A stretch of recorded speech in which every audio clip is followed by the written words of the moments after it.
नमस्कार दोस्तों, स्वागत है आप सभी का आपके अपने इस यूट्यूब चैनल पर। दोस्तों, कक्षा 8 के पाठ्यक्रम में एनसीईआरटी के चैप्टर को आगे बढ़ाते हुए हम कक्षा 8 में जानेंगे आज अध्याय 16 में प्रकाश के बारे में। तो जैसा कि हमने इस चैप्टर में पढ़ना है, जो शब्द हैं उन सभी के बारे में नोट्स तैयार रखिए। नोट्स जो रहेंगे उनके मुख्य वर्ड्स कुछ इस प्रकार रहेंगे: आपतन कोण, परावर्तन कोण, अंधबिंदु, ब्रेल, शंकु, स्वच्छ मंडल, विसरित, अनियमित, परिवर्तन, विक्षेपण, आपतित किरण, परावर्तित किरण, आयरिस, बहुमूर्तिदर्शी, पार्श्व परिवर्तन, परावर्तन के नियम, पुतली, परावर्तित किरणें, परावर्तन, नियमित परावर्तन, दृष्टिपटल और शलाकाएं। तो ये जो चैप्टर है इसमें हम इन सभी चीज़ों के बारे में जानकारी लेंगे। इन सभी चीज़ों के नोट्स तैयार रखिएगा। आगे बढ़ते हैं। संसार को हम मुख्य रूप से अपनी ज्ञानेंद्रियों से जानते हैं। ज्ञानेंद्रियों में से दृष्टि एक सबसे महत्वपूर्ण ज्ञानेंद्रिय है और इसकी सहायता से हमें पर्वतों, नदियों और पेड़ पौधों, कुर्सियों, मनुष्य तथा अपने चारों ओर अन्य अनेकों वस्तुओं को देखने में मदद मिलती है। हम आकाश में बादल, इंद्रधनुष तथा उड़ते हुए पक्षियों को भी देखते हैं। रात्रि में हम चंद्रमा तथा तारों को देखते हैं। दृष्टि द्वारा भी हम इन पृष्ठ पर छपे शब्दों तथा वाक्यों को देख सकते हैं। क्या आप जानते हैं कि ये सब देखना कैसे संभव हुआ? चलिए शुरू करते हैं। 16.1 में वस्तुओं को दृश्य कौन बनाता है?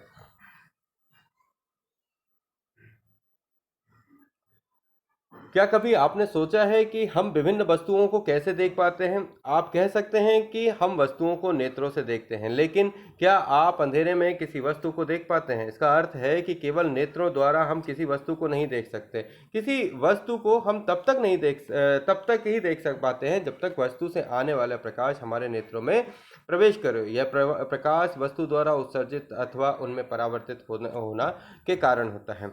आपने कक्षा 7 में सीखा है कि पॉलिश किया हुआ या चमकदार पृष्ठ दर्पण की भांति कार्य करता है। दर्पण अपने ऊपर पड़ने वाले प्रकाश की दिशा को परावर्तित कर देता है, यानी कि परिवर्तित कर देता है। क्या आप बता सकते हैं कि किसी पृष्ठ पर पड़ने वाला प्रकाश किस दिशा में परावर्तित होगा? आइए ज्ञान करते हैं परावर्तन के नियम से। क्रियाकलाप 16.1। किसी मेज या ड्राइंग बोर्ड पर सफेद कागज की एक शीट लगाइए।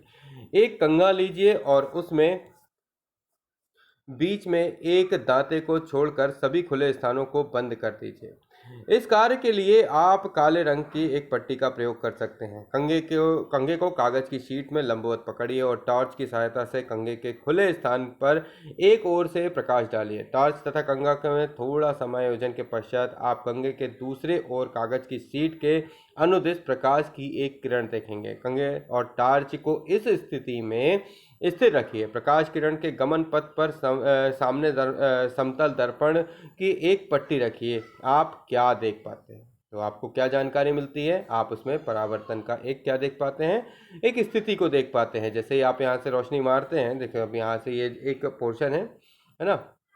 यहाँ पर जैसे ही आपने टॉर्च किया, टॉर्च करने से इस पूरे हिस्से को आपने ब्लैक कर लिया। सिर्फ एक पोर्शन जो है वो खाली था। यहाँ से जैसे ही अपने प्रकाश को इस पोर्शन पर पड़ा तो कांच पर पड़कर वो प्रकाश जो है वो क्या हुआ, इस दिशा में परावर्तित हो गया, है ना। और अगर ये पारदर्शी कांच है तो उस दिशा से बाहर भी जाएगा, और जब ये इस पर पड़ेगा तो इसके जस्ट अपोजिट में भी प्रकाश का आपको परावर्तन देखने मिलेगा। तो दर्पण से टकराने के पश्चात प्रकाश किरणें दूसरी ओर परावर्तित हो जाती हैं। किसी पृष्ठ पर पड़ने वाली प्रकाश किरणों को हम आपतित कहते हैं। यानी कि आपतित किरण कौन सी होती हैं? किसी पृष्ठ पर पड़ने वाली प्रकाश किरण आपतित किरण कहलाती हैं।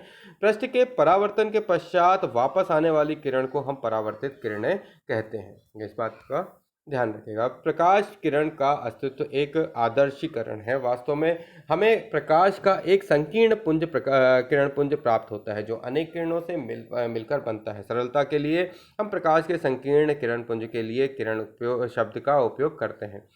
अपने मित्रों की सहायता से कागज पर समतल दर्पण की स्थिति तथा आपतित और परावर्तित किरणों को दर्शाने वाली रेखाएं कीजिए। दर्पण तथा कंघे को हटाइए। दर्पण को निरूपित करने वाली रेखा के जिस बिंदु पर आपतित किरणें दर्पण से टकराती हैं उस पर दर्पण से 90 डिग्री का कोण बनाते हुए एक रेखा खींचिए।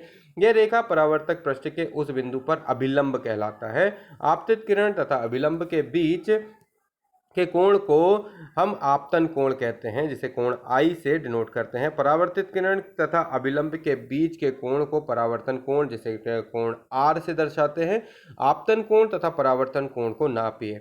इस क्रियाकलाप को आपतन कोण परावर्तन करके कई बार दोहराइए और प्रक्षेपण को आसानी से आप देख सकते हैं। तो इस प्रकार से आप देख सकते हो कि ये जो पोर्शन है, इस पर अपन ने इसको क्या कर दिया है, कांच को लगाया, और जब यहाँ से आपतन कोण यानी कि जो आपतित किरण जब इस पर पड़ती है तो इस हिस्से पर जो है वो आपतन कोण बनता है, और जब ये यहाँ पर किरण टकराकर इस पर रिटर्न होती है तो ये परावर्तन कोण कहलाता है। इसे आर से डिनोट करते हैं, इसे आई से डिनोट करते हैं। जिस जगह पर बिंदु पर ये जो आपतित किरण टकराती है और उस बिंदु पर जो अभिलंब लगा होता है, यानी कि 90 डिग्री पर एक अभिलंब डला होता है, उसे हम क्या कहते हैं, अभिलंब कहते हैं। तो इस प्रकार से आपतन कोण तथा परावर्तन कोण को अपन जान सकते हैं। आपतन कोण को कोण आई से और परावर्तन कोण को कोण आर से डिनोट करते हैं। सारणी 16.1 आपतन कोण तथा परावर्तन कोण के बारे में लिखा हुआ है, आप इसे देख सकते हो। क्या आप आपतन कोण तथा परावर्तन कोण के बीच कोई संबंध देखते हैं? क्या ये दोनों लगभग बराबर हैं? यदि यह क्रियाकलाप सावधानी से किया जाए तो यह देखा जाता है कि आपतन कोण सदैव परावर्तन कोण के बराबर होता है, और इसे परावर्तन के नियम कहते हैं। आइए परावर्तन से संबंधित एक क्रियाकलाप और देखते हैं। यदि मैं दर्पण पर प्रकाश अभिलंब के अनुदिश डालूं तो क्या होगा? तो बिंदु पर क्या हो जाएगा, एक छोटा सा बिंदु बनेगा और वहां पर क्या होगा, कुछ भी नजर नहीं आएगा। क्रियाकलाप 16.1 क्रियाकलाप 16.1 को दोबारा से कीजिए और इस बार किसी सख्त कागज की शीट अथवा चार्ट पेपर का उपयोग कीजिए। शीट मेज के किनारे में थोड़ी बाहर निकली हुई होनी चाहिए। शीट के बाहर निकले भाग के बीच से काटिए। परावर्तित किरणों को देखिए। सुनिश्चित कीजिए कि परावर्तित किरणें कागज के बाहर निकले भाग पर ही दिखाई दें। कागज के बाहर निकले उस भाग को मोड़िए जहां पर परावर्तित किरणें दिखाई दे रही हैं। क्या आप अब भी परावर्तित किरणें देख पाते हैं? कागज को पुनः प्रारंभिक अवस्था में लेकर आइए। क्या आप फिर से परावर्तित किरणों को देख पाते हैं? इससे आप क्या निष्कर्ष निकालते हैं? तो ये अब जो है इसमें आप देख सकते हैं कि आपतित किरण परावर्तित किरण के क्या होता है, बराबर होता है, यानी कि आपतित किरण परावर्तित किरण तथा आपतन बिंदु पर अभिलंब एक ही तल पर होते हैं। जब मेज पर कागज की पूरी शीट फैलाते हैं तो यह एक तल को निरूपित करता है। आपतित किरण, आपतन बिंदु पर अभिलंब तथा परावर्तित किरण ये सभी किसी तल में होते हैं। जब आप कागज को मोड़ देते हैं तो आप एक नया तल बना देते हैं जो उस तल से भिन्न होता है जिसमें आपतित किरण तथा अभिलंब स्थित हैं। जब आप परावर्तित किरण नहीं देख पाते हैं तो यह क्या निर्देशित करता है? यह दर्शाता है कि आपतित किरण, आपतन बिंदु आपतित किरण, आपतन बिंदु पर अभिलंब तथा परावर्तित किरणें ये तीनों एक ही तल में होते हैं। यह परावर्तन का एक अन्य नियम है। पहेली तथा बूझों के उपरोक्त क्रियाकलाप टार्च के स्थान पर सूर्य के प्रकाश स्रोत के रूप में उपयोग करके कक्ष के बाहर किया। आप भी प्रकाश स्रोत के रूप में सूर्य का उपयोग कर सकते हैं। इन क्रियाकलाप को किरण वर्णरेखा उपकरण का उपयोग करके भी किया जा सकता है। यह उपकरण राष्ट्रीय शैक्षणिक अनुसंधान तथा प्रशिक्षण संस्था परिषद NCERT द्वारा निर्मित किट में उपलब्ध है। बूझो को याद आया कि उसने कक्षा 7 में समतल दर्पण द्वारा बने किसी वस्तु के प्रतिबिंब के कुछ लक्षणों का अध्ययन किया है। पहेली ने उससे उन लक्षणों को स्मरण करने के लिए पूछा तो उसने बताया कि क्या प्रतिबिंब सीधा था अथवा उल्टा, क्या प्रतिबिंब का साइज वस्तु के साइज के बराबर था, क्या प्रतिबिंब दर्पण के पीछे उतनी ही दूरी पर दिखाई दिया जितनी दूरी पर वस्तु दर्पण के सामने रखी थी, और क्या प्रतिबिंब को पर्दे पर प्राप्त किया जा सकता है। तो इन पॉइंटों को जो हमने पहले पढ़े, इन चारों पॉइंटों को एक बार फिर से सुनिएगा, उसके बाद इनके जवाब आप स्वयं दीजिएगा कमेंट करके।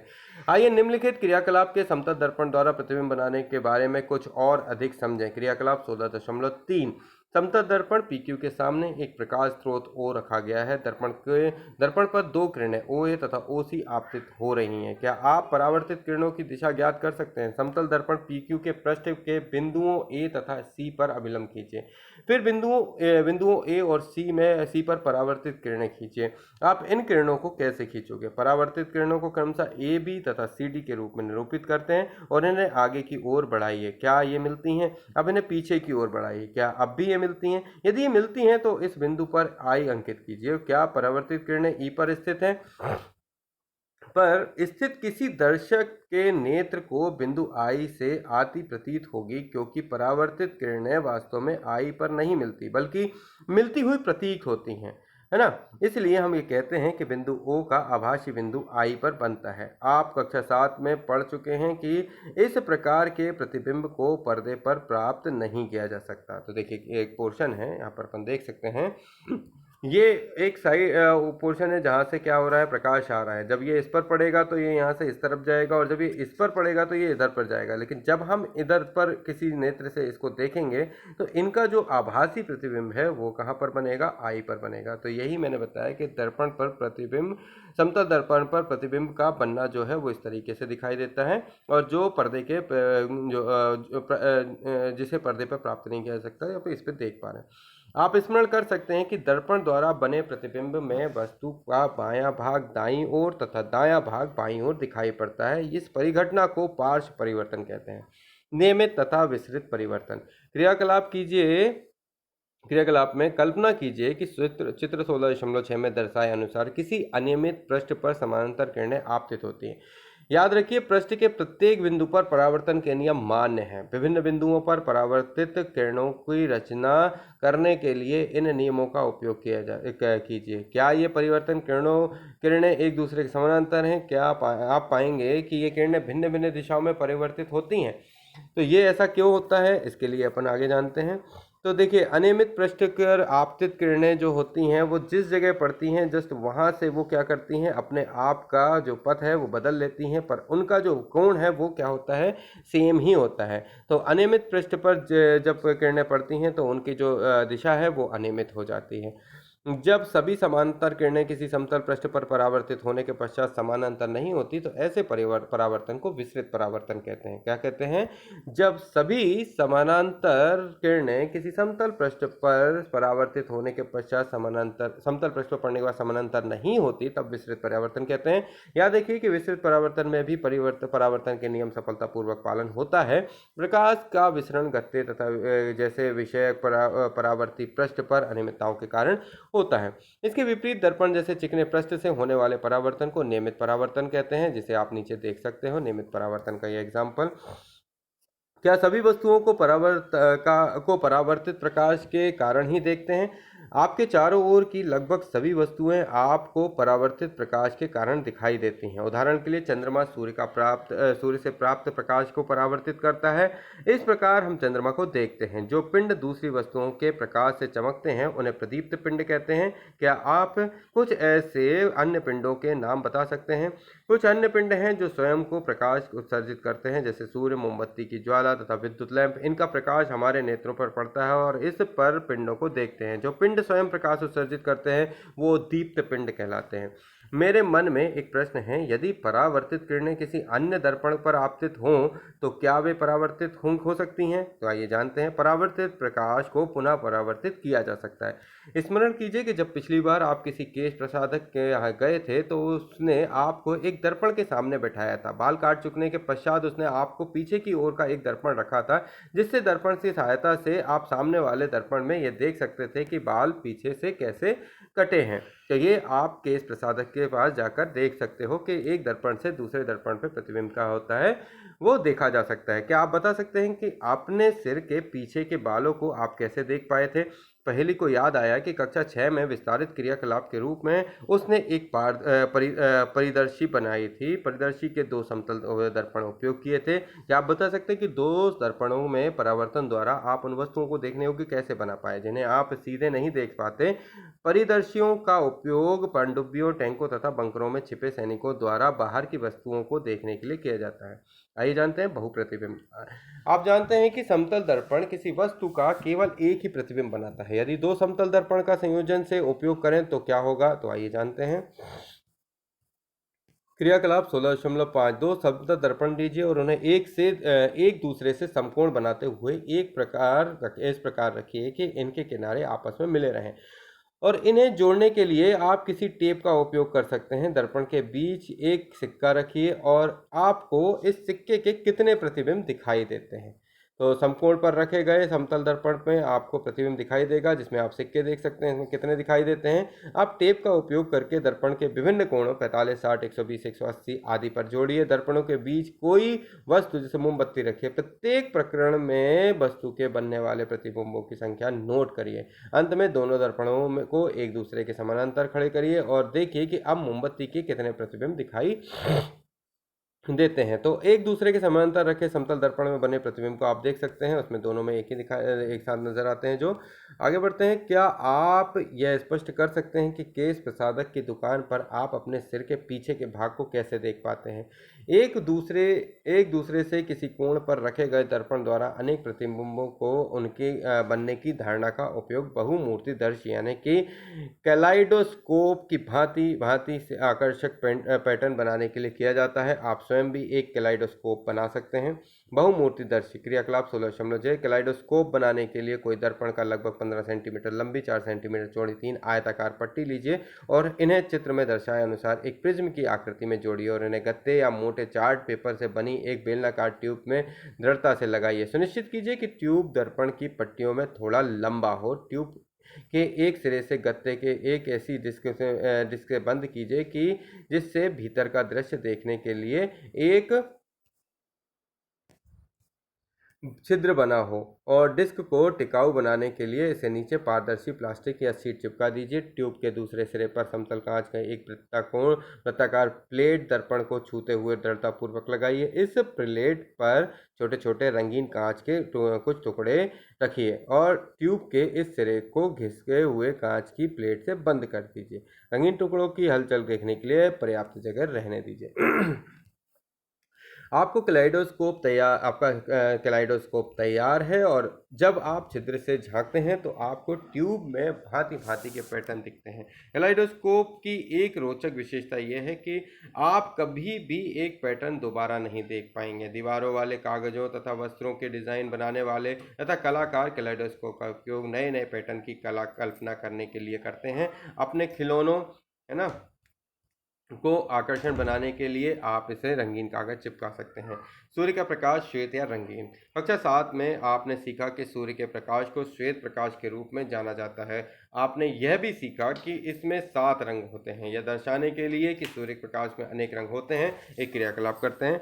हमारे नेत्रों की संरचना क्या है? हम वस्तुओं को केवल तभी देख पाते हैं जब उनसे आने वाले प्रकाश हमारे नेत्रों में प्रवेश करते हैं। नेत्र हमारे सबसे महत्वपूर्ण ज्ञानेंद्रियों में से एक है, इसलिए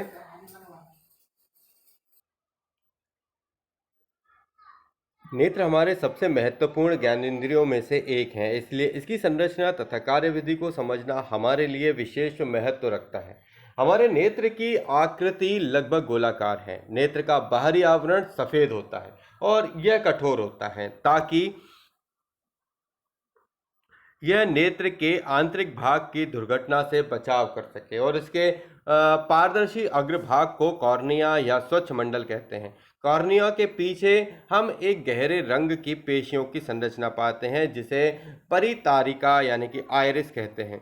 आइरिस में एक छोटा सा द्वार होता है जिसे पुतली कहते हैं और पुतली के साइज को परितारिका से नियंत्रित किया जाता है। परितारिका नेत्र का वह भाग होता है जिसे इसका विशिष्ट रंग प्रदान करता है। जब हम कहते हैं कि किसी व्यक्ति के नेत्र हरे हैं तो वास्तव में हम परितारिका के रंग की ही बात करते हैं। परितारिका नेत्र में प्रवेश करने वाले प्रकाश की मात्रा को नियंत्रित करती है। आइए देखें ये कैसे होता है। तो आप यहाँ पर देख सकते हो, एक नेत्र है जो सामने बना हुआ है और ये जो फ्रंट सेक्शन है जिसे अपन क्या बोलते हैं, कॉर्निया, है ना। कॉर्निया के बाद का जो पोर्शन होता है उसको अपन कहते हैं पेशियां। कॉर्निया के बाद क्या लगे हुए हैं, पेशियां। पेशियों के बाद यहाँ सेंटर में एक लेंस लगा होता है। लेंस से पहले यहाँ पर परितारिका लगी होती है।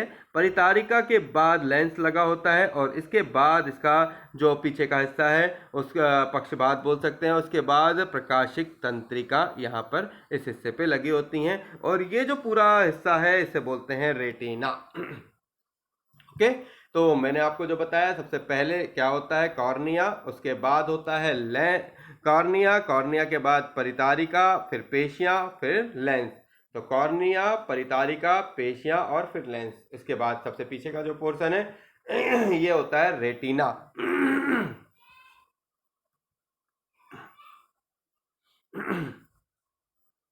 किसी क्रियाकलाप के लिए कभी भी लेजर टॉर्च का उपयोग नहीं करिएगा। क्रियाकलाप 16.8। अपने मित्र की आंख में देखिए, पुतली का साइज का अवलोकन करिए, एक टॉर्च से उसकी आंख पर प्रकाश डालिए, है ना। अब पुतली का अवलोकन कीजिए, टॉर्च को बंद कीजिए और उसकी पुतली को एक बार पुनः अवलोकन करें। क्या आप पुतली के साइज में कोई परिवर्तन देख पाते हैं? किस स्थिति में पुतली बड़ी होती है? क्या आप बता सकते हैं कि ऐसा क्यों हुआ? किस स्थिति में आपको आंखों में अधिक प्रकाश भेजने की आवश्यकता होती है, मंद प्रकाश में या तीव्र प्रकाश में? तो इन सभी क्वेश्चनों के आंसर आपको मिलते हैं यहाँ पर, ठीक है। इधर पर पुतली के पीछे एक लेंस होता है जो केंद्र पर मोटा होता है। किस प्रकार का लेंस केंद्र पर मोटा होता है, स्मरण करिए। तो कक्षा 7 में लेंसों के बारे में जब हमने पढ़ा था, तो लेंस प्रकाश को आंखों के पीछे एक परत पर फोकसित करता है। इस परत पर रेटिना यानी दृष्टिपटल कहते हैं, और रेटिना अनेक तंत्रिकी कोशिकाओं का बना होता है। तंत्रिकी कोशिकाओं के द्वारा अनुभव की गई संवेदनाओं को तक कोशिकाओं द्वारा मस्तिष्क तक पहुंचा दिया जाता है। तंत्रिकाएं कोशिकाएं दो प्रकार की होती हैं, एक शंकु जो तीव्र प्रकाश के लिए सुग्राही होती हैं, और दूसरी शलाकाएं जो मंद प्रकाश के लिए सुग्राही होती हैं। इस प्रकार से शंकु और शलाकाएं दो प्रकार की क्या होती हैं, जो कोशिकाएं होती हैं। शंकु तीव्र के लिए होती हैं, शलाकाएं मंद प्रकाश के लिए होती हैं। इसके अतिरिक्त शंकु रंगों यानी वर्णों की सूचनाएं भी भेजते हैं। दृक तंत्रिकाओं तथा रेटिनाओं की संधि पर कोई तंत्रिका कोशिका नहीं होती। इस बिंदु को अंध बिंदु कहते हैं और इसके अस्तित्व को निम्न प्रकार से प्रदर्शित कर सकते हैं। क्रियाकलाप 16.9। किसी कागज की शीट पर एक गोल चिन्ह तथा एक क्रॉस बनाएं। गोल चिन्ह क्रॉस के दाईं ओर होना चाहिए। दोनों चिन्हों के बीच 6 से 8 सेंटीमीटर दूरी होनी चाहिए। कागज की शीट को नेत्र की भुजा की दूरी पर पकड़े रखिए और अपने बाएं नेत्र को बंद कीजिए। क्रॉस को कुछ देर तक लगाकर रखिए और अपने नेत्र को क्रॉस पर स्थित रखते हुए शीट को धीरे से अपनी ओर लाइए। आप क्या देख पाते हैं? क्या गोल चिन्ह शीट के किसी दूरी तक आने पर अदृश्य हो जाता है? अब आपने दायां नेत्र बंद कीजिए और अब गोल चिन्ह को देखते हुए उपरोक्त क्रियाकलाप को दोहराइए।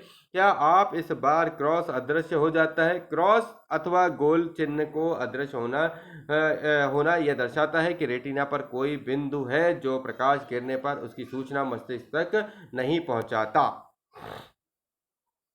रेटिना पर बने प्रतिबिंब का प्रभाव वस्तु को हटा लेने पर तुरंत ही समाप्त हो जाता है। यह लगभग 1/16 सेकंड तक बना रहता है। इसलिए यदि नेत्र पर प्रति सेकंड 16 या इससे अधिक दर पर किसी गतिशील वस्तु की स्थिति प्रतिबिंब बने, तो नेत्र को वह वस्तु चलचित्र की भांति चलती फिरती अनुभव होती है। क्रियाकलाप 16.10। 6 से 8 सेंटीमीटर भुजा का गत्ते का एक वर्गाकार टुकड़ा लीजिए और चित्र 16.16 के में दर्शाए अनुसार इसमें दो छिद्र बनाइए। इन दोनों छिद्रों में एक धागा पिरोइए। गत्ते के एक ओर से पिंजरा, दूसरी ओर पक्षी बनाइए। इससे इनके चित्र चिपकाइए, मरोड़कर उसमें ऐंठन डालिए। अब धागे से दोनों सिरों को खींचिए ताकि धागों की ऐंठन खुले या गत्ते तेजी से घूमने लगे। गत्ते के घूमते समय क्या आपको पक्षी पिंजरे के अंदर दिखाई देता है? गत्ते की दूसरी ओर की सतह, गत्ते के सामने की सतह, तो इस तरीके से आपको दिखाई देगा। तो पक्षी क्या है, आपको क्या दिखाई देता है, ऐसा लगता है क्या? तो आप ऐसा देख सकते हैं पिंजरे में पक्षी। हम जो चलचित्र देखते हैं वे वास्तव में कुछ कुछ भिन्न अनेक चित्रों का उपयुक्त क्रम के पर्दे पर प्रक्षेपण है, और इन्हें नेत्र के सामने प्रायः 24 प्रतिबिंब प्रति सेकंड यानी कि 16 प्रति सेकंड की दर से अधिक की दर से परावर्तित होते दिखाया जाता है, और इस प्रकार हम चलचित्र देख पाते हैं। नेत्रों को नेत्रों को बाहरी वस्तुओं में इसके प्रवेश से सुरक्षा देने के लिए प्रकृति ने पलकें प्रदान की हैं। पलकें बंद होकर अनावश्यक प्रकाश को भी नेत्र में प्रवेश करने पर रोक देती हैं। नेत्र एक ऐसा अद्भुत यंत्र है जो सामान्य नेत्र दूर स्थित वस्तुओं के साथ साथ निकट की वस्तुओं को भी स्पष्टता देख सकता है। वह न्यूनतम दूरी जिस पर नेत्र वस्तुओं को स्पष्टता देख सकता है आयु के साथ परिवर्तित होती रहती है। सामान्यतः नेत्र द्वारा पढ़ने के लिए सर्वाधिक सुविधाजनक दूरी 25 सेंटीमीटर होती है। कुछ मनुष्य के पास रखी हुई वस्तुएं स्पष्ट रूप से देख सकते हैं, परंतु दूर की वस्तुओं को स्पष्ट नहीं देख पाते। इसके विपरीत कुछ मनुष्य निकट रखी वस्तुओं को सुस्पष्ट नहीं देख पाते, परंतु दूर की वस्तुओं को सुस्पष्ट देख सकते हैं। उचित संशोधक लेंसों के उपयोग द्वारा नेत्र के इन दृष्टि दोषों का संशोधन किया जा सकता है। कभी कभी विशेष रूप से वृद्धावस्था में नेत्र दृष्टि धुंधली हो जाती है और यह नेत्र लेंस का धुंधला हो जाने के कारण होता है। ऐसा होने पर यह कहा जा सकता है कि नेत्र में मोतियाबिंद विकसित हो गया है और इसके कारण दृष्टि कमजोर हो जाती है, जो कभी कभी अत्यधिक गंभीर रूप ले लेती है और इस दोष को चिकित्सा संभव है। अपारदर्शी लेंस को हटाकर नया कृत्रिम लेंस लगाया दिया जाता है और आधुनिक प्रौद्योगिकी ने इस प्रक्रिया को और सरल और सुरक्षित बना दिया है। नेत्रों की देखभाल, यह आवश्यक है कि आप अपने नेत्रों की उचित देखभाल करें। यदि कोई भी समस्या है तो आपको किसी नेत्र विशेषज्ञ के पास जाना चाहिए। नेत्रों की नियमित जांच करवाइए। यदि परामर्श दिया गया है तो उचित चश्मे का उपयोग करिए। नेत्रों के लिए बहुत कम या बहुत अधिक प्रकाश हानिकारक है। पर्याप्त प्रकाश से नेत्र खिंचाव तथा सरदर्द हो सकता है। सूर्य या किसी शक्तिशाली लैंप को अत्यधिक तीव्र प्रकाश अथवा लेजर टॉर्च का प्रकाश रेटिना को क्षति पहुंचा सकता है। क्या आप जानते हो जंतुओं के नेत्र विभिन्न आकृतियों के होते हैं। केकड़े के नेत्र बहुत छोटे होते हैं, परंतु इनके द्वारा केकड़ा चारों ओर देख सकता है, इसलिए यदि शत्रु पीछे से भी उसकी ओर आता है तो वह उसे पता चल जाता है। तितली के बड़े नेत्र होते हैं जो सहस्त्रों छोटे नेत्रों से मिलकर बने प्रतीक होते हैं। यह केवल सामान्य अथवा पार्श्व के में ही नहीं बल्कि पीछे का भी देख सकती हैं। उल्लू रात में भलीभांति देख सकता है, परंतु दिन में नहीं देख पाता। इसके विपरीत दिन के प्रकाश में सक्रिय पक्षी चील गरुड़ दिन में अच्छी प्रकार देख सकते हैं, लेकिन रात में ठीक से नहीं देख पाते। उल्लू के नेत्रों में बड़ा कॉर्निया तथा बड़ी पुतली होती है ताकि नेत्र में अधिक प्रकाश प्रवेश कर सके। इसी के साथ साथ इसका रेटिना में बड़ी संख्या में शलिकाएं होती हैं जो केवल कुछ ही शंकु होते हैं। इसके विपरीत दिन के पक्षियों के नेत्रों में शंकु अधिक तथा शलिकाएं कम होती हैं। सूर्य या किसी शक्तिशाली प्रकाश स्रोत को कभी भी सीधा मत देखिए। अपने नेत्रों को कभी मत रगड़िए। यदि आपके नेत्रों में कोई धूल या कण चले गए हैं तो नेत्रों को स्वच्छ पानी से धोइए। यदि कोई सुधार ना हो तो डॉक्टर के पास जाइए। अपने नेत्रों को बारंबार स्वच्छ जल से धोइए। पठन सामग्री सदैव दृष्टि की सामान्य दूरी पर रखकर पढ़िए। अपनी पुस्तक को नेत्रों से बहुत समीप लाकर अथवा उसे नेत्रों से बहुत दूर ले जाकर मत पढ़िए। कक्षा 6 में आपने संतुलित आहार के बारे में सीखा है। यदि भोजन किसी अवयव का अभाव हो तो नेत्रों को भी क्षति हो सकती है। भोजन में विटामिन ए का अभाव नेत्रों के लिए रोगों के लिए उत्तरदायी है। इसके सबसे अधिक सामान्य रोग रतौंधी हैं। इसलिए हमें अपने आहार में विटामिन ए युक्त अवयवों को सम्मिलित करना चाहिए। कच्ची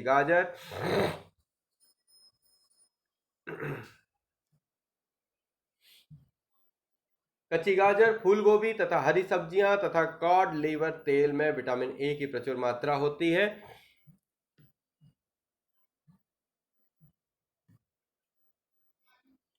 अंडे, दूध, दही, पनीर, मक्खन एवं फल जैसे आम अथवा पपीता भी विटामिन ए से भरपूर होते हैं। आगे बढ़ते हैं 16.9 में। चाशुक प्रकृति वाले व्यक्ति पढ़ लिख सकते हैं। कुछ व्यक्ति जिनमें बच्चे भी सम्मिलित हैं चाक्षुषी यानी कि दृष्टि संबंधी अक्षमता से पीड़ित होते हैं, जिसकी वस्तुओं को देखने के लिए सीमित दृष्टि होती है। कुछ व्यक्ति जन्म से ही बिल्कुल नहीं देख पाते। कुछ व्यक्ति किसी बीमारी के कारण अपनी दृष्टि खो देते हैं। ऐसे व्यक्ति स्पर्श द्वारा अथवा ध्वनियों को ध्यानपूर्वक सुनकर वस्तुओं को पहचानने का प्रयत्न करते हैं। वे अपनी दूसरी ज्ञानेंद्रियों को अधिक विकसित कर लेते हैं। तथापि अतिरिक्त संसाधन उन्हें अपनी क्षमताओं को और अधिक विकसित करने में सक्षम बना सकते हैं। संसाधन दो प्रकार के होते हैं, अप्रकाशिक साधन और प्रकाशिक साधन। अप्रकाशिक साधनों में चाक्षुष साधन स्पर्श साधन यानी स्पर्श की ज्ञानेंद्रियों का उपयोग करके, श्रवण साधन श्रवण की ज्ञानेंद्रियों का उपयोग करके तथा इलेक्ट्रॉनिक साधन सम्मिलित हैं। चाक्षुष साधन शब्दों का आवर्धित कर सकते हैं और उचित तीव्रता का प्रकाश प्रदान कर सकते हैं तथा सामग्री को उचित दूरी पर जुटा सकते हैं। स्पर्श साधन जिनमें ब्रेल लेखन पार्टी तथा शालाओं सम्मिलित हैं, चाक्षुष विकृति युक्त व्यक्तियों को पढ़ने तथा लिखने में सहायता करते हैं। श्रवण साधनों में कैसेट टेप रिकॉर्डर, बोलने वाली पुस्तकें तथा ऐसे अन्य साधन सम्मिलित हैं। बोलने वाले कैलकुलेटर जैसे इलेक्ट्रॉनिक साधन भी उपयोगी हैं उपलब्ध हैं, जिनमें अनेक संगणक कार्य किए जा सकते हैं। बंद परिपथ टेलीविजन भी एक इलेक्ट्रॉनिक साधन है जो मुद्रित सामग्री को उचित विप्रयास यानी कि कंट्रास्ट या प्रदीप्त के साथ आवर्धित करता है। आजकल श्रवण सीडी यानी कि सीडी को कंप्यूटर के साथ वाक्यंत्र भी वांछित विषय को सुनने तथा लिखने में अत्यधिक सहायक हैं। प्रकाशिक साधनों में द्विफोकस लेंस, संस्पर्श लेंस, रंजित लेंस, आवर्धक तथा दूरबीन साधन सम्मिलित हैं, जबकि लेंसों के संयोजन चाक्षुष सीमा बंधन के संशोधन के लिए उपयोग किए जाते हैं। दूरबीन साधन चॉक बोर्ड तथा कक्षा प्रदर्शनों को देखने के लिए उपलब्ध हैं। ब्रेल पद्धति, आइए जानते हैं। चाक्षुष विकृति उपयुक्त व्यक्तियों के लिए सर्वाधिक लोकप्रिय साधन ब्रेल कहलाता है। लुई ब्रेल, जो स्वयं एक चक्षुष विकृति युक्त व्यक्ति थे, ने चक्षुष विकृति युक्त व्यक्तियों के लिए एक पद्धति विकसित की तथा इसे सन 1821 में प्रकाशित किया। लुई ब्रेल ने वर्तमान पद्धति 1932 में अपनाई गई। सामान्य भाषाओं, गणित या वैज्ञानिक विचारों के लिए ब्रेल कोड है। ब्रेल पद्धति का उपयोग करके अनेक भारतीय भाषाओं को पढ़ा जा सकता है। ब्रेल पद्धति में 63 बिंदुकित पैटर्न अथवा छाप है। प्रत्येक छाप एक अक्षर है। अक्षरों के समुच्चय सामान्य शब्द अथवा व्याकरणिक चिन्ह को प्रदर्शित करती है। बिंदुओं को ऊर्ध्वाधर पंक्ति में 2 कक्षाओं में व्यवस्थित किया गया है। प्रत्येक पंक्ति में 3 बिंदु हैं। अंग्रेजी वर्णमाला के कुछ अक्षरों तथा कुछ सामान्य शब्दों को प्रदर्शित करने के लिए बिंदुकित पैटर्न नीचे दर्शाया गया है। जैसे सी है तो सी को लिखने के जो पैटर्न है वो कुछ इस तरीके का है। ए को पैटर्न इस तरीके से लिखा जाता है और टी का पैटर्न कुछ इस तरीके से है। तो इस प्रकार से मिलाकर क्या हो जाएगा, कैट। एंड कॉमा इस तरीके से लिखा जाता है एंड इस तरीके। तो ब्रेल पद्धति का उपयोग में लिए जाने वाले बिंदु पैटर्न का उदाहरण आप सामने देख सकते हैं। इन पैटर्नों को जब ब्रेल शीट पर उभारा जाता है तो ये चाक्षुष विकृति युक्त व्यक्तियों को छूकर शब्दों को पहचानने में सहायता करते हैं और स्पर्श को आसान बनाने के लिए बिंदुओं को थोड़ा सा उभार दिया जाता है। चाक्षुष विकृति युक्त व्यक्ति ब्रेल पद्धति को अक्षरों से सीखना प्रारंभ करता है और इसके पश्चात विशेष छापों एवं अक्षरों के संयोजन को पहचानता है। सीखने की विधियां स्पर्श से पहचान करने पर निर्भर करती हैं। प्रत्येक छाप को स्मरण करना पड़ता है। ब्रेल पाठों को हाथ या मशीन तैयार किया जाता है। आजकल टाइपराइटर जैसी युक्तियों पर मुद्रित मशीनें विकसित की गई हैं। कुछ चाक्षुष विकृति युक्त भारतीयों को महान उपलब्धियां प्राप्त करने का श्रेय है। दिवाकर नामक एक प्रतिभा संपन्न बालक ने गायक के रूप में आश्चर्यजनक प्रदर्शन किए। जन्म से पूर्णतया चाक्षुष विकृति युक्त श्री रविंद्र जैन ने इलाहाबाद में अपनी संगीत प्रभाकर की उपाधि प्राप्त की। उन्हें एक गीतकार, संगीतकार तथा गायक के रूप में अपनी श्रेष्ठता को दर्शाया है।